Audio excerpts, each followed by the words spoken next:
Hello, my friends. I'm Natalie, and I live in LA with my husband. I have a 26-year-old daughter who recently got married, but it was quite dramatic.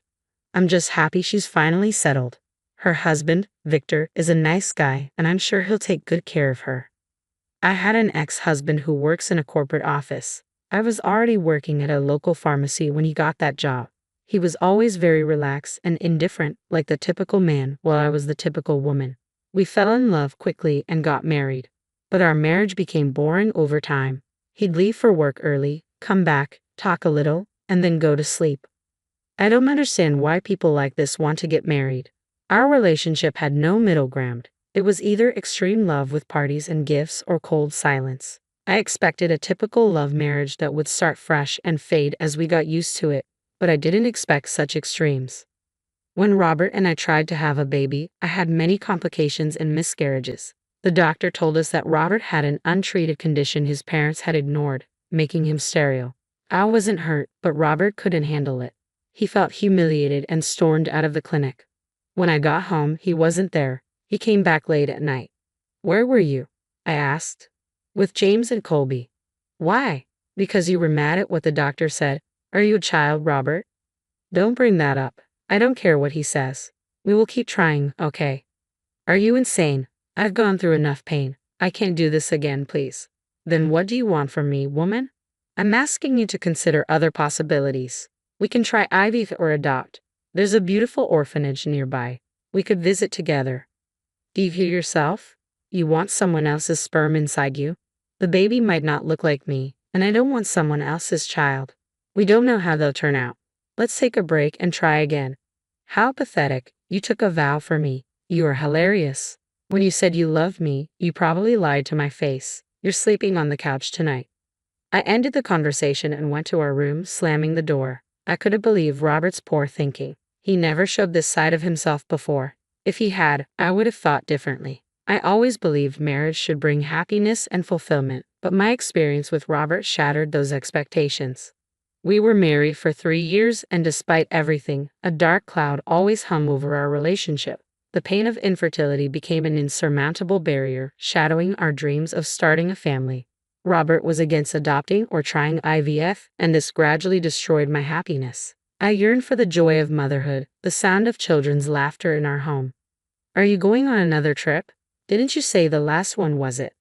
"I need to clear my head. Why don't you go to your mother's for a while? Maybe a woman-to-woman talk will help you think rationally. Plus, you need a break from all this." "And where are you going this time?"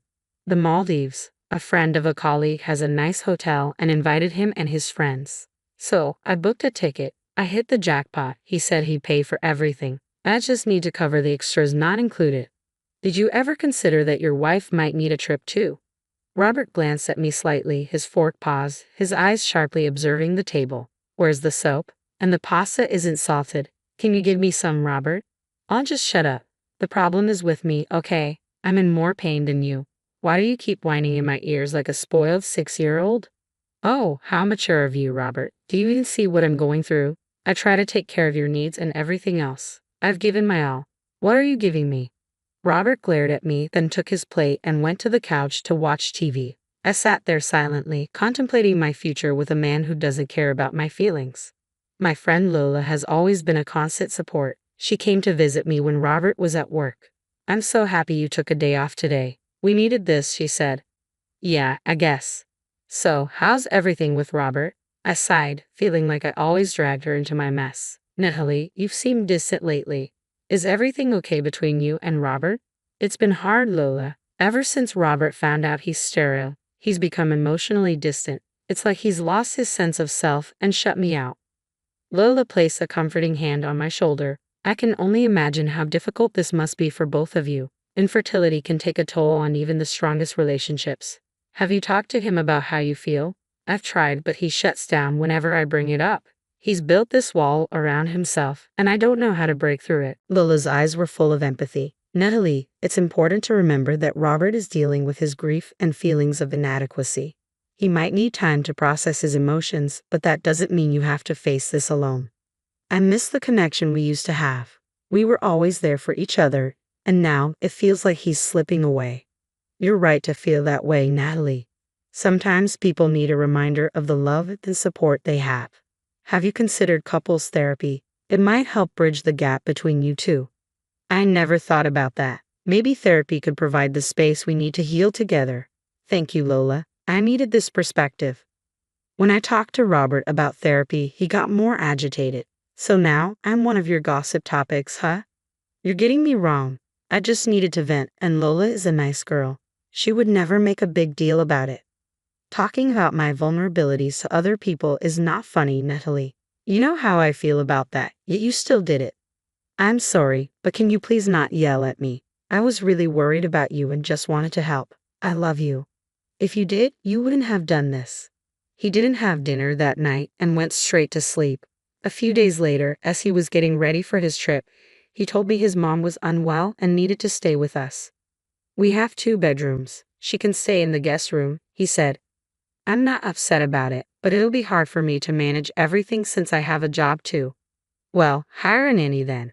That would be an extra cost. Don't worry about the money, Natalie. I'll cover it. But that never happened. Robert was transferred to a new office in New York. He said he'd call and visit, but I felt our marriage was ending. I wanted to spend a proper evening together, so I took him out for dinner. We had fun, but also felt strained. A few days later, he left me and his mother moved in with me. She was old and had quite an attitude, making the nanny's job difficult. I was getting tired and needed a break. One night, I went clubbing and met Louis. I never thought I'd find myself in an extramarital affair. But life surprises you. It was a breezy evening when we first met. There was an instant connection between us. He had a magnetism that drew me in, and as the night progressed, our conversations became deeper. Louis made me feel seen, desired, and alive in a way that had long been absent from my marriage. Why are you still with him? You are stunning, Natalie, and deserve someone who adores you. Your husband sounds like a total dashaback. No offense.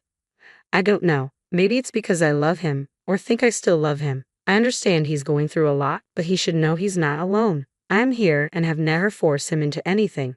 He doesn't like the idea of other youth or adoption, but I don't get it. What's so wrong with seeking a different alternative? I asked. Damn, his personality screams insecure, Louis replied. Well, some guys just don't like considering their partners as equals. When was the last time he made any effort for you? He goes on frequent trips, right? Did he ever invite you to any of them? That says a lot, Natalie. I'm not here to encourage you to leave him, but maybe it's time you stop fighting for something that isn't worth it. If I were in your place, I would ditch him right then and there. It's not as simple as you think, Louis. His mother is involved now, and I have to take care of her. Oh, I hate this. Why me? I lamented. Hey, you were in a club, right? Just have fun while you're here. Let's have a good time. I have the perfect idea. I have my car. Let's go for a midnight drive. Really? Are you sure? Yeah. Your nanny is taking care of your mom, so you don't have a curfew. Come with me, we'll get some greasy fast food, lie under the stars and talk. Sounds good. Sounds cute. I don't mind at all. As time went on, our encounters became more frequent. Our stolen moments were filled with giggles and whispered confessions. The affair became a dangerous dance, a delicate balance between the guilt that gnawed at my conscience and the intoxicating allure of forbidden love. Meeting in secret locations hidden from prying eyes only added to its charm. Each encounter left me craving more, but the guilt weighed heavily on me. I couldn't resist the magnetic pull toward Louis. The consequences began to sink in when Robert video called me. The guilt I carried seeped into every aspect of my life. I saw the pain in Robert's eyes, the growing distance between us, and the erosion of trust. I wanted to end the affair and remain friends with Louis, but when I went to his apartment, I was overwhelmed by his charm. He welcomed me with a warm smile, and as we talked and had a few drinks, I ended up kissing him. That was it. I had made a mess. After that night, I completely cut off Louis. He called me multiple times, but I couldn't face him. One day, when I was leaving for work, Louis was waiting outside my house. He stood in front of me, blocking my way. Please, Natalie, I'm sorry. I got carried away. I know I made a big mistake. I swear it wasn't my intention. I thought we were having a nice night. It wasn't your fault. I was the one who kissed you. I am the one with no self-control, I said. Hey, look, I didn't mind. I understand what you're going through. You know nothing about me. Don't even try. I had the most amazing night with you. I can forget it. Be with me. I can keep you happier. Maybe I don't earn as much as Robert, but I can make you content. That man doesn't deserve you. I'm still married, Louis. Please don't ask for something I can't give you. And please don't meddle with my matters. Let's forget this ever happened. I broke his heart that day. I pushed away the man who could have probably saved me, but I knew it wasn't the right time. 2 weeks later, I took a pregnancy test and found out I was pregnant. I was both happy and shattered. I knew this was Louis's child. If Robert ever found out, I shuddered at the thought. I decided to keep it a secret. When Robert found out, he was shocked beyond imagination. He kissed me, hugged me, and spun me around, calling it a miracle. He threw a huge gender reveal party. I didn't know how to feel. Louis tried to contact me many times, but I avoided him. You did what? Please tell me you're joking. When did this happen? Lola asked, shocked. It's a long story, Lola. I'm sorry. I don't know what else to do. Robert has no clue about this. Not even the nanny knows. Just you. I don't have the nerve to say anything to anyone. What about Louis? Should I tell him? I can if you want me to. Would that be a good idea? Depends on if you like him, but I would advise you to just go on with whatever is happening. Don't overthink it. There is always a right time for everything. For now, keep it a secret. Years went by, and our daughter Josie grew up unaware of everything. She always knew Robert as her father. Robert didn't change much as he got older. He was still the same. He only talked to Josie and sometimes made fun of me in front of her. Every time I asked him why he did that, he said it was harmless. He created an invisible wall between us. The weight of my secret grew heavier with each passing day, suffocating me under its immense burden. I watched Robert interacting with Josie, hoping my indiscretion would remain hidden forever, sparing us all from the unimaginable pain that would follow. As more years went by, the facade I had carefully constructed began to crumble, and I knew the time for secrets had come to an end. We were planning Josie's wedding. Time flies. One day, they were sitting in the living room when I entered and asked Josie to excuse us. Maybe because I was shaking a lot, Josie left immediately. What is it, hon? Something wrong? Well, if you have nothing to say, there are a few things I need to discuss. First of all, my salary has been cut. His voice faded in my head. Jesus, did you even hear what I said? My money has been cut down. We need to save up. How much do you have in your bank? Also, my mother's allowances. Can you please shut up? I have something to tell you. I interrupted. With a heavy heart and trembling hands, I confessed the truth to Robert, laying bare the web of lies that had ensnared us both. The anguish in his eyes mirrored the pain that now consumed me. The man who had never truly loved and supported me had been betrayed in the most unforgivable way. I forced myself to forget Louis, but deep down, I knew I loved him. He wrote me an email every year asking how I was doing. All I could say to him was to forget me. It felt unfair to Louis. You did what? You heard it. I don't want to repeat it. You're telling me that Josie isn't my daughter? No, she isn't. Then whose daughter is she? Which brat did you sleep with? Tell me. That is none of your business. Robert stood up violently, shaking the objects on the table. Josie heard the noise and came running, startled by the sudden shift in tension. What on earth? Why are you two fighting? Why don't you ask your filthy mother who your real father is? Come on, Natalie. Tell your beloved daughter who you slept with years ago. Josie, please, I will explain everything later. No, you will explain everything now, sentence by sentence. I want her to witness what a filthy mother you are. Dad, please stop saying things like that to her. I want things to be settled peacefully. I'm extremely confused and stressed right now. First, tell me, why did you do this? Why did you cheat on me? You were a terrible husband to me all those years. You were nothing but a self-righteous, arrogant, unsupportive, egotistical, and unsympathetic man. All you did was protect your pride, but look where that ended up. You know what? I don't regret a single thing that I did. He was twice the man you could ever be. Robert was so enraged he wanted to lunge at me, but the nanny and Josie both defended me. Ultimately, he left the house in a burst of anger. The next day, he sent an email saying he wouldn't fund anything for Josie's wedding and wouldn't attend. I felt extremely bad for Josie, but I knew I had the willpower to make her wedding a success. I couldn't hold it in any longer. I contacted Louis and told him everything. I made simple arrangements and knew how to give Robert a lesson. A week later, I called Robert. Why the hell are you calling me? I've already told you I am not. Oh no, I just called to say that I dismissed the nanny. Your mother is probably alone right now, and I have left with my stuff, so the house is yours. Do whatever you want. I just don't give a damn. Wait, what do you mean you left? And what about Mom's allowance?